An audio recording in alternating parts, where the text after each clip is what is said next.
Abewi nampak je happy dalam video, tapi sebenarnya dia sangat down and sedih. Jadi hari ni Mek fikir Mek Yu nak gembirakan hati Abewi sikit. Abewi okey tak tu? Macam tu lah Mek Yu. Hari ni kita buat benda yang buat Abewi happy, okey? Kita vroom-vroom! Kita belikan air kelapa favourite Abewi. Apa saya ni? Kami belanja Rawi. Belanja. Pakcik tak support Abewi tau belanja. Pasaran ni. Betul. Betapa ramainya orang support Abewi. Baby nak frozen ni boleh? Mencederakan baby kan ni.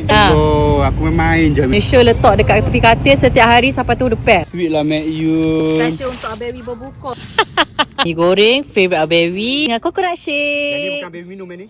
Abewi kena ingat satu benda. Akaun Abewi mungkin hilang, tapi Abewi tetap Abewi. Orang yang support Abewi dulu masih ada. Orang yang sayang Abewi masih ada. Kita semua masih ada. Abewi janganlah menangis. Memang percaya lepas ni rezeki dan followers Abewi akan berganda-ganda. Memang akan sentiasa support Abewi macam mana Abewi support Mek Yu. Sampai bila-bila. Baby nak cakap terima kasih lah kepada Mek Yu, keluarga Baby dan juga kepada korang semua. Masa Baby naik, masa Baby jatuh pun korang masih berada di sisi Baby. Kita sama-sama support Abewi dengan akaun TikTok baru Abewi, okey?